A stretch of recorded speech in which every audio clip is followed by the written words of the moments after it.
участники конференции, уважаемые коллеги. Меня зовут Дюсимбаев Абай Калакбаевич. Тема выступления «Мусульманское образование в Казахстане. Современное состояние и перспективы развития». Содержание доклада я пленарного выступления коротко рассказал об этом. Давайте я некоторые моменты я вам по своим словам хотел сказать, что в современном светском Казахстане проблема развития мусульманского образования носит не только конфессиональный, но общеобразовательный, мировоззренческий характер. В связи с этим в последнее время поднимаются острые проблемы несправедливое обойдение внимания со стороны педагогов и исследователей в Казахстане. В частности, это можно отнести к недостаточной изученности опыта религиозной педагогики, весьма полезным и интересным в плане подхода к обучению и воспитанию личности. Я хотел сказать, у нас в последнее время деградация, как вам сказать, деструктивные течения влияет на светское и плюс исламское образование. У вас тоже такой проблем есть, наверное. У нас, например, среднюю образовательную школу не пускают детей платком.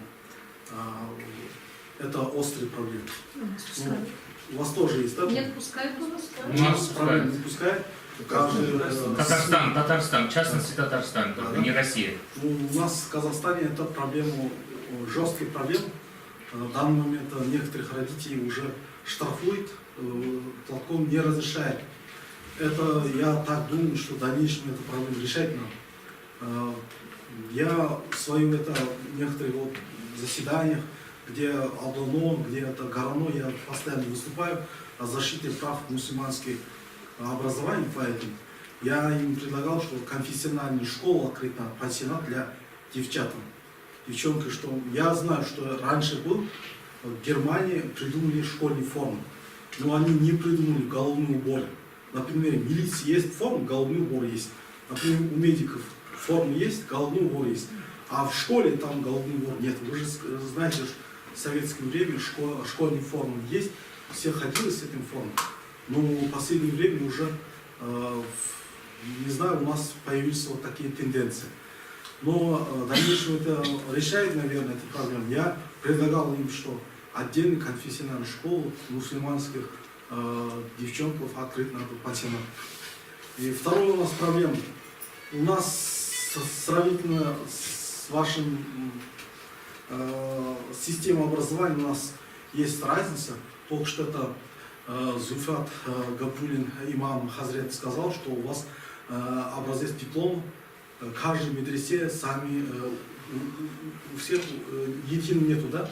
А у нас как бакалавр, как магистратура и докторантура, теологическое образование, религиозное образование, в этом плане государственный образец диплом получает. В этом плане это хорошо. И второй у нас в Казахстане сравнительно. При советском времени у нас не был мечеть, считать можно, везде закрыли, как у вас, наверное. Потом, после распада СССР, мы независимость получили. У нас, дай бог, иншаллах, есть где-то около 3000 мечетей есть. Где-то в каждом областном центре есть, как у вас, медресе, и плюс республиканском назначении, таких больших городах есть у нас исламские высшие учебные заведения, и академии, и институт повышения квалификации имамов есть, хазретов.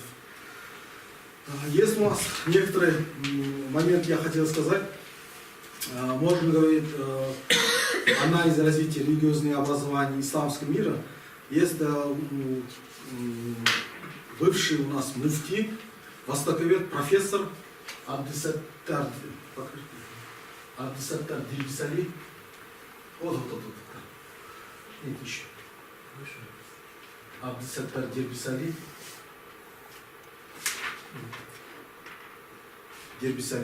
Рассматривая ислам в контексте образования, справедливо отмечает его огромный образовательный потенциал. В частности, только в Коране более 700 раз встречаются сюжеты, подчеркивающие особую роль образования и науки в жизни общества. Поэтому я думаю, секреты Корана пока еще священного права. точно мы не определили, еще хватает нам изучать Коран. Но там написано, в основном это как же мусульманин заниматься наукой и образованием. Поэтому наше исламское образование держит на сравнительно других европейских стран большой такой путь. Наоборот, например, в среднем веке в Европе, кто занимался наукой, вы же знаете историю Николая Коперника, Галилея, инквизиции попали в суд. Наоборот, в исламском мире заниматься наукой, это считается священным.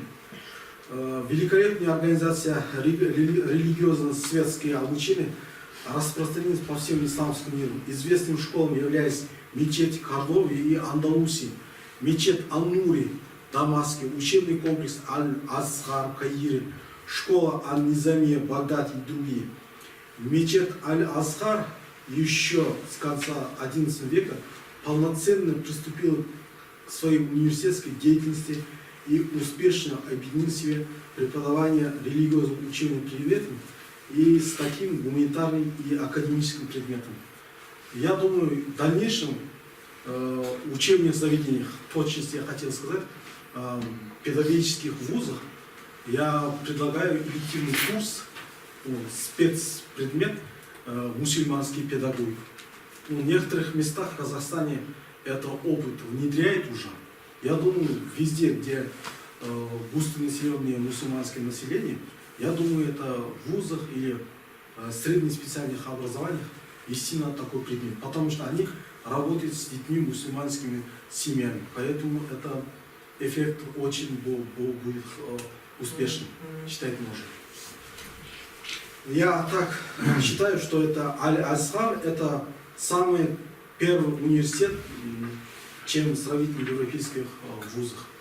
Раньше нас изучали, что первый университет открыл в Европе. Нет, наоборот, это университет открыл в Каире, Египте. У нас в Казахстане, в Египте, арабском совместно есть университет Нур-Мударак. Это их студенты, там у них есть совет докторский и магистрский, там учебный комплекс, как говорят, это у нас кампус, там начиная их садик и школа и колледж в одном комплексе. Они там обучаются и самый верхний пик, они выходят как доктор теологии исламского образования. Ну, я хотел еще коротко сказать, учебный план ИГАДИА, в частности учебный план, вы же знаете, это в 2006-2007 году наряду с таким теологическим предметом, они, как тафсир, акида, хадис, фих, они включили академические предметы: астрономия, география, история, философия, логика, физика, психология. Также такие академические предметы я предлагаю в некоторых гуманитарных университетах, например, в юридическом факультете, там религиозный предмет вести надо, например, фих, или там акида, или шариату, например. Педагогических, я только что сказал, исламский педагог. Это будет, я думаю, это предмет очень эффективный.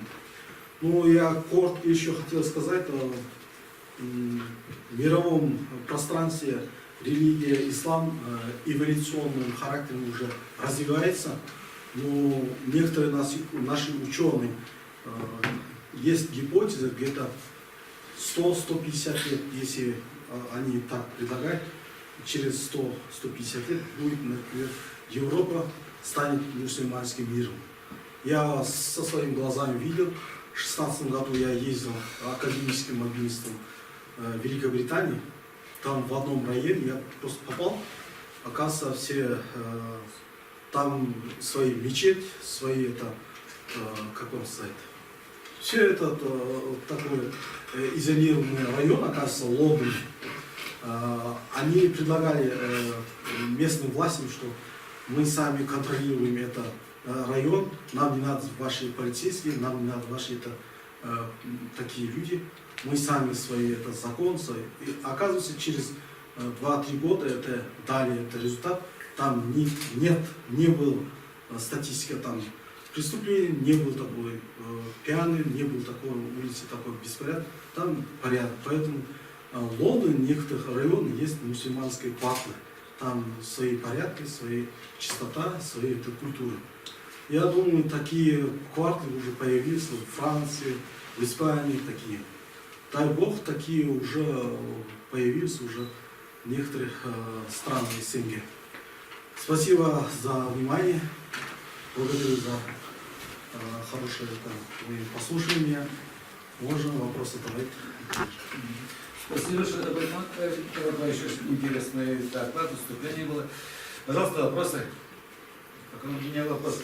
У вас вот интересное предложение сейчас спецкурсов, а вот в вашем университете, сейчас на вашем факультете, где в Арабдакарам есть, ведутся такие спецкурсы по исламу? Мы, А может быть, хозяин, хотите уж так? я, например, преподаю мусульманские педагогику, магистратуру. А на Да, я бакалавр, пока я в данный момент это просто учебный процесс, они вот там иногда просто. проблемы появляются. Как называется предмет? Мусульманский по специальности педагогика. Мусульманская педагогика или педагогика? Мусульманский педагогика. Спецкурс. Только пока один, да? Да, Только пока у нас. один. А у Ну, пока это эксперимент. А у бакалавра пока нет, да? Бакалавр пока нет, потому что план бакалавра очень насыщенный у нас. Как у нас это кредитная система, у вас есть, нет, не знаю. У нас это некоторые предметы не сложно, да, очень трудно, потому что это фундаментальные предметы в основном обучают. Да, ну магистратура там легче, да, как раз хорошо. Ну, раз вы предлагаете другим, он начнет с себя. Да, у нас магистратура. Пожалуйста, еще вопрос. У вас вот в университете вообще студенты приезжают с других стран учиться? Да, у нас международный отдел. Да, международный отдел есть. Я хочу сказать, что у нас сравнительно с Российской Федерацией, в других странах у нас образование более дешевое.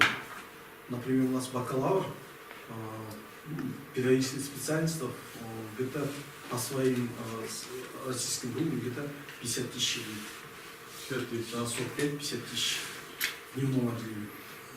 А у вас дорогие, вот в прошлом году я в Уфе, Башкирском государственном университете АКМУ, оказывается, у них пивно просто начальное обучение. 105 тысяч, по-моему. Это не 108, наверное. 100 тысяч, да? Да, 108. Наши там в порядке обмена, да, обычно навернулся, как начался, да, ваши учились у нас с ними русские отношения с прошлого года. Пожалуйста, еще вопросы. А бюджетная основа у вас есть? Да, бюджетная основа у нас есть. Бюджетников участвует летом у нас ЕНТ называется, у вас ЕГА, единый национальный тестирование, кто получает высокий балл, им предлагают, да. У нас это образование светское, мы не делимся расом, там, религиозным характером, у нас все одинаковые, единые. У нас есть в других странах, Киргизия есть, с Оренбурга, с России есть, с Каракалпакстана, с Узбекистана есть, соседних государств, с Китая есть. В Туркмении приехал, чуть здесь, получается, как получить образование в Туркмении намного, в разы дороже, чем даже здесь. У вас получается еще дешевле, чем даже здесь. Да, у нас с Китая есть этнические казахи, у нас учатся. В Каракалпакстанах есть, с Узбекистана, узбеки учатся тоже. Нефтяная специальность, дизайн, все специальности у нас. Надо будет потом с вами переговорить. Да.